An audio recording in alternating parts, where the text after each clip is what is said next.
My name is Sophia, I'm 28, and my own sister kicked me out of her wedding the night before the ceremony. Little did she know, I owned the venue, and I was about to cancel the whole thing. Before I tell you how I exposed a lifetime of lies with a single conference call, let me know where you're watching from in the comments. It all started with a text message. The kind that makes your stomach drop to the floor.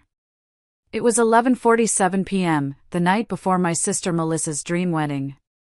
My phone buzzed, lighting up the dark room with a notification that might as well have been a slap in the face. Don't bother showing up tomorrow, Sophia. You're no longer welcome at my wedding. I read it once. Then twice. There was no explanation, no I'm sorry, just a cold, hard dismissal. For a moment, I just sat there, the glow of the screen reflecting in my eyes. I wasn't shocked, not really. Disappointed? Always. But shocked? No. This was just the grand finale to a lifetime of being the family's resident disappointment. I put the phone down on the nightstand, next to a set of keys engraved with a discreet logo for Grandview Hospitality, a company no one in my family had ever bothered to ask about. I looked at those keys, then back at the dark screen of my phone. A cold, quiet calm washed over me. Melissa didn't know it, but she had just handed me the matches and pointed to the perfectly manicured garden she'd spent years cultivating. She had no idea she was the one who was about to get burned.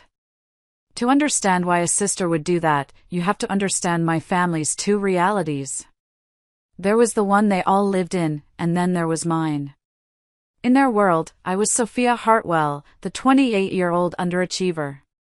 The one with the little job at some no-name event company, the one who drove a beat-up Honda Civic and lived in a cramped apartment. A walking, talking object of their pity. Then there was my reality.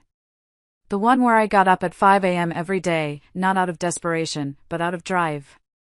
Where the little job was actually a position I created for myself, founder and CEO of a multi-million-dollar hospitality empire.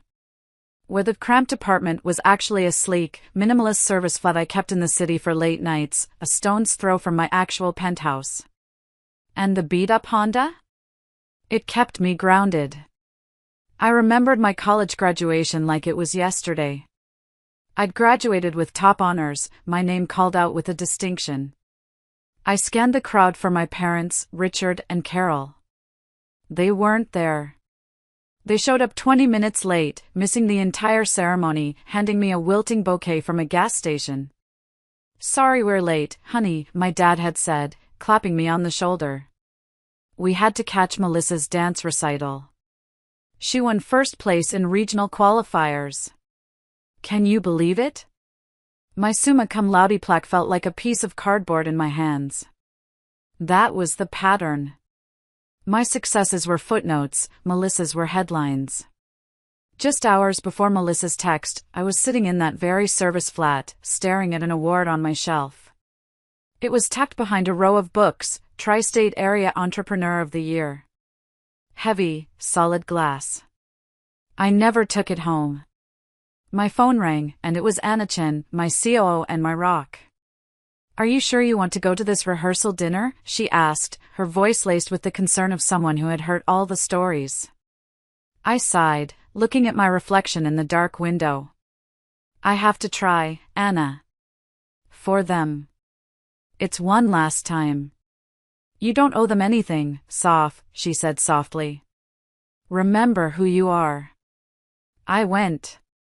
And it was a mistake. The dinner was at a ridiculously expensive restaurant. The air was thick with the scent of money and judgment, mostly coming from Brendan's mother, Eleanor Keller. She looked me up and down, her gaze lingering on my simple, elegant but not flashy dress. Sophia, dear, she said, her voice dripping with condescending sweetness. Brendan tells me you work in events? That must be so interesting. Helping people plan their big days. I felt my jaw tighten. Something like that, I managed. The conversation went on, with Eleanor not so subtly comparing my modest career to her son's roaring success in finance. I could feel my parents shifting uncomfortably, not for me, but for themselves. For the embarrassment I was causing them. I could see the storm brewing in Melissa's eyes. She was a sponge for social pressure, and Eleanor was squeezing hard. Finally, Melissa stood up, tapping her glass for attention. "I just want to make a quick announcement," she said, her voice trembling slightly. The whole table went quiet. She wouldn't look at me. "After a lot of thought, and in consideration of our families, we've decided it's best if Sophia doesn't attend the wedding tomorrow." The silence was deafening. She continued, stumbling over her words. "It's just, you don't really fit the aesthetic, Sophia. And we don't want Brendan's family to feel uncomfortable." A punch to the gut. That's what it felt like. I looked at my parents. My mother stared at her plate. My father cleared his throat and took a sip of water. No one said a word. They were letting this happen. I didn't cry. I didn't scream. I just stood up, my own composure a weapon.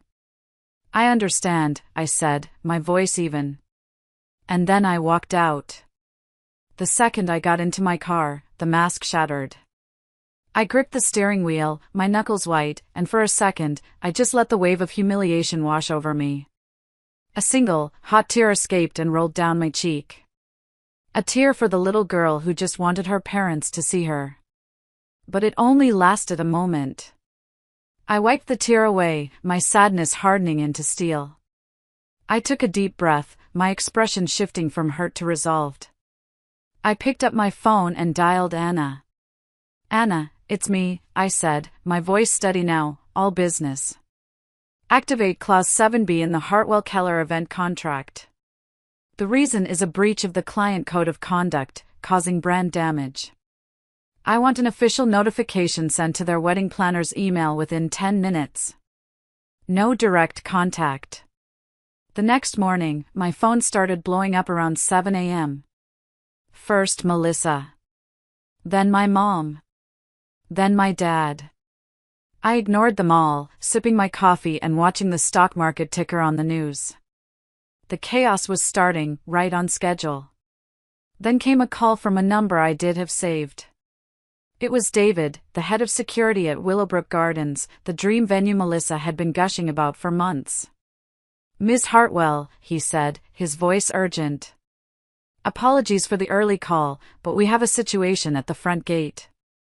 A Mrs. Carol Hartwell and a Ms. Melissa Hartwell are here, causing a disturbance.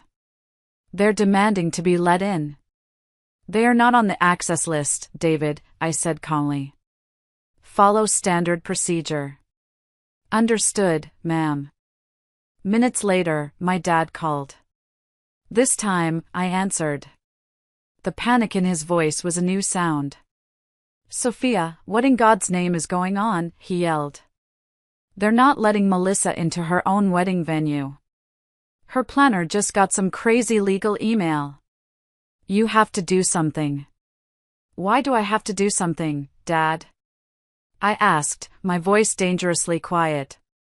Because this is a disaster. We need to talk. All of us. Now." "Fine," I said. "I'll set up a video call for 10 a.m. Make sure you're all there." At exactly 10 a.m., their faces popped up on my screen. My dad, red-faced. My mom, looking like she'd been crying.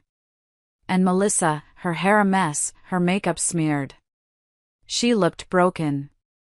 A small, petty part of me enjoyed it. "Sophia, thank God," my dad started, trying to take control. "You need to call those people at Willowbrook Gardens and fix this.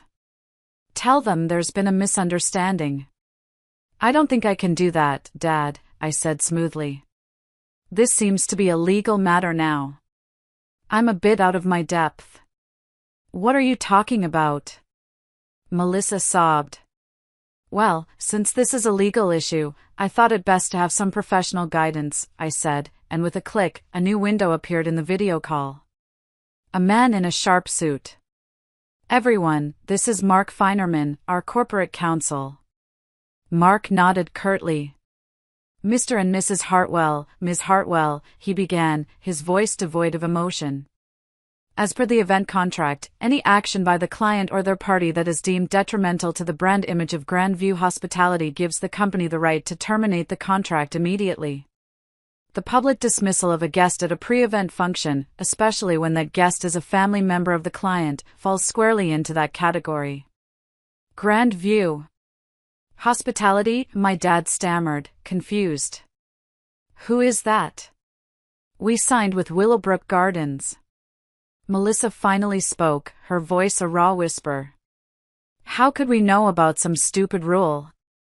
That was my cue. I leaned forward, looking directly into the camera. You should have known, Melissa, I said.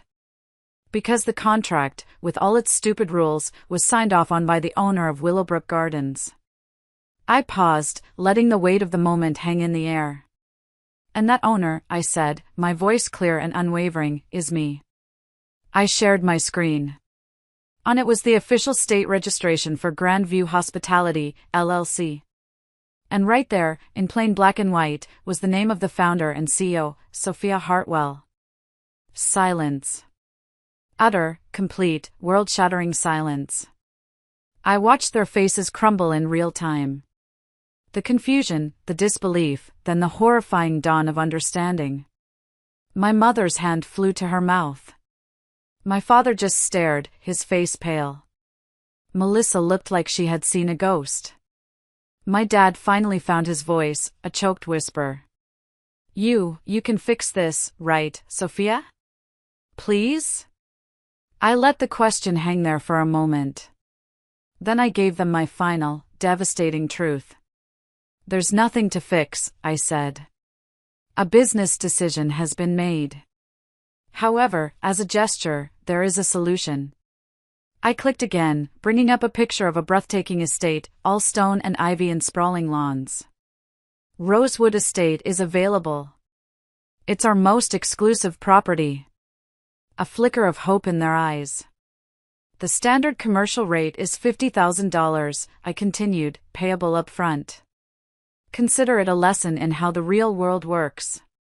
A lesson, Dad, you never quite got around to teaching me. I looked at my mother. And the profits from the event.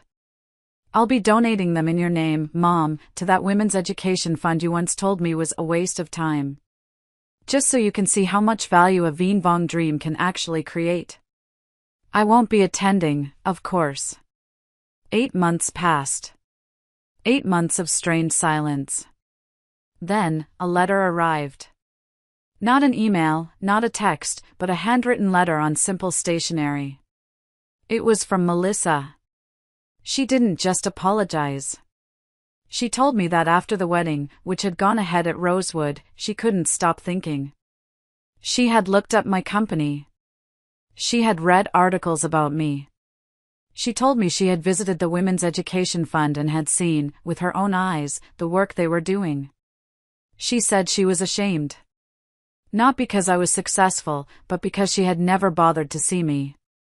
She asked if we could get coffee. We did. It was awkward. There were long silences. But it was a start. It's going to take time, Melissa, I told her. And she nodded, understanding. A year after that, I was at our cousin's wedding. It was at Rosewood. I watched my family. They were different. The old dynamics were gone, replaced by a quiet, uncertain respect. During the reception, my phone buzzed. It was my dad. I braced myself. Hey, Soph, he said, his voice hesitant. Quick question. I'm thinking of moving some of my retirement funds. I was looking at this tech portfolio, what do you think? I stood there, surrounded by the laughter and music of a wedding I was truly happy to be at, giving my father financial advice. He wasn't asking for a handout.